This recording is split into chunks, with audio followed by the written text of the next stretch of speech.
स्वागत है आप सबका।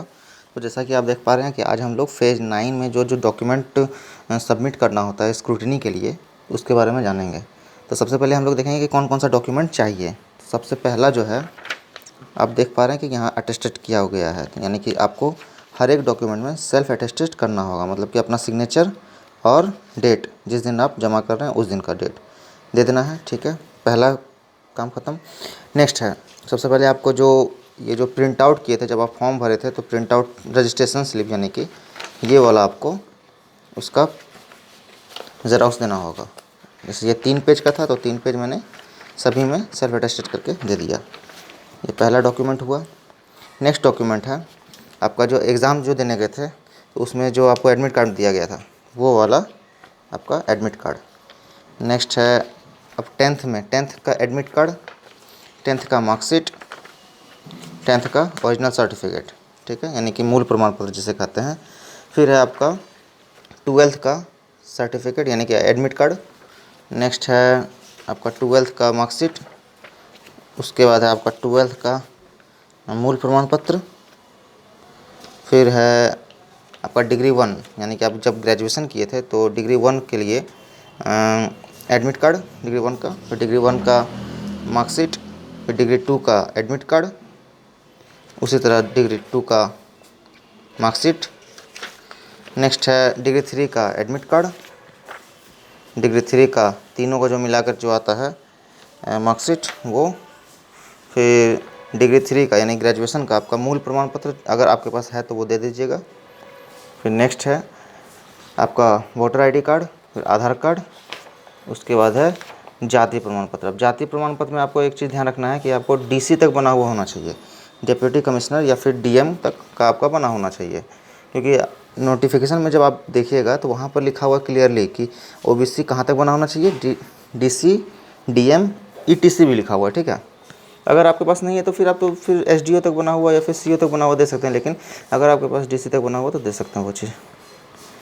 उसके बाद है एक और बात, मेन बात थी कि अब जैसे बहुत कोई ज़ेरॉक्स पहले से ही करा कर रखता है, जैसे जाति ये मैट्रिक का सर्टिफिकेट ये सब वगैरह। तो उसमें आप एक चीज़ ध्यान दीजिएगा कि ये जो ऊपर में जो होता है ना मैट्रिक का सर्टिफिकेट, यहाँ पर इस जगह यहाँ पर आपका एक नंबर लिखा रहता है।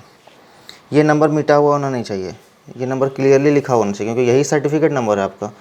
तो ये ज़रूरी है, आप ध्यान दीजिएगा कि आपका वो लिखा हुआ है कि नहीं। अगर मिटा हुआ है तो फिर आप नया ज़ेरॉक्स करा करके फिर से आप दे दीजिएगा। ठीक है, उसके फिर अब बात आती है, अब जैसा कि ये सारा मैंने कर लिया। अब सीक्वेंस में आपको पहले सजाना है। यहाँ सीक्वेंस में तो गड़बड़ हो गया, तो सीक्वेंस में मैं पहले सजा लूँगा, ऐसे सजा लेता हूँ। ठीक है, तो सबसे पहले आपको रजिस्ट्रेशन स्लिप ये देना है, एप्लीकेशन स्लिप। उसके बाद आपको देना है एडमिट कार्ड। एडमिट कार्ड आने दीजिए पहले। ये 12th है, ये 10th है, ये है मेरा 10th एडमिट कार्ड और मूल प्रमाण पत्र, ये हो गया। फिर एप्लीकेशन स्लिप, उसके बाद फिर एडमिट कार्ड एग्ज़ाम वाला। एग्ज़ाम का एडमिट कार्ड देने से सब कोई भूल जाता है, अधिकतर ये भूलना नहीं है। ये अगर भूलिएगा तो आपका सब खत्म, रिजेक्ट हो जाएगा, क्योंकि आपका रोल नंबर ही नहीं पता रहेगा। तो रोल नंबर से पता नहीं रहेगा तो फिर आपको आपका डॉक्यूमेंट वेरिफिकेशन वो लोग कैसे करेंगे। तो ये बहुत ज़रूरी है। उसके बाद है आपका मैट्रिक का दे दीजिएगा।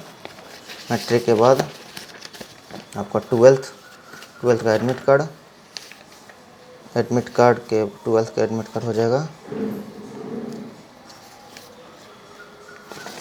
इसी प्रकार अब आप एक बार सीक्वेंस में सजा लीजिएगा। सजाने के बाद ही फिर आप जमा कीजिएगा।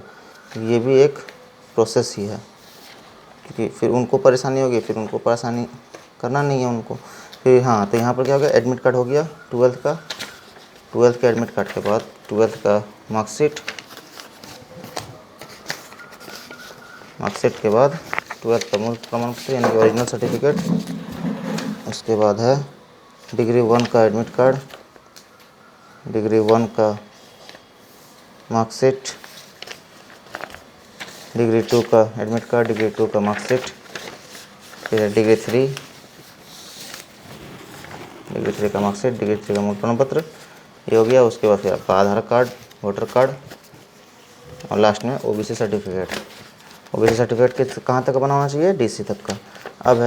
अब बात आएगी एड्रेस की। तो एड्रेस में जैसे कि आप स्पीड पोस्ट करना तो स्पीड पोस्ट लिख जाइएगा।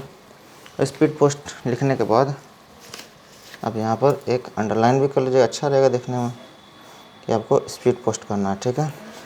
और अब कौन से लेवल का आप पोस्ट अप्लाई किए थे तो वो ज़रूरी है लिखना। नोटिफिकेशन में लिख दिया है कि अगर आप ये दोनों नहीं लिखेंगे, पोस्ट कैटेगरी और मैट्रिकुलेशन लेवल पोस्ट जो भी है, आप जिस पोस्ट के आप CHSL लेवल या फिर हायर सेकेंडरी लेवल या फिर आप ग्रेजुएशन लेवल का जो भी किए हैं, वो सब दोनों चीज़ आपको लिखना होगा। तो अलग अलग पोस्ट के लिए अलग अलग आपको फॉर्म भी सबमिट करना होगा, अलग अलग लिफाफा में डाल करके स्पीड पोस्ट करना होगा। तो वो हो गया। उसका फिर जैसे कि अब मैं पोस्ट कैटेगरी लिख लिया हूँ, उसका फिर क्या है, उसका एड्रेस जहाँ मुझे पहुँचाना है वहाँ 2 दे करके आप राइट साइड जहाँ आपको पहुँचाना है कागज़ वहाँ पर, जैसे ईस्टर्न रीजन का ये एड्रेस नोटिफिकेशन में लिखा हुआ है तो आप वहाँ से एड्रेस चेक करके लिख सकते हैं। ये लिख दिए। अब आपका एड्रेस, मेरा एड्रेस, ये दोनों हो गया। फिर इस प्रकार आप ये एड्रेस वगैरह आपको लिख लिए। उसके बाद फिर क्या कीजिएगा, आप पिन अप कर लीजिएगा। तो पिन में मुझे ये वाला मिला तो पिन मार लीजिए, आप लगा दीजिए, पिन हो गया। अब इसको इसमें भर लीजिए।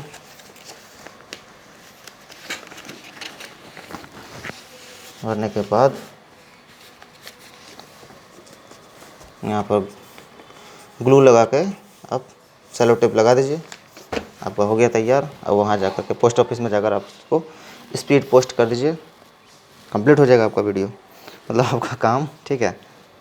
तो अगर आपके मन में कोई भी सवाल हो तो आप कमेंट में पूछ सकते हैं। धन्यवाद।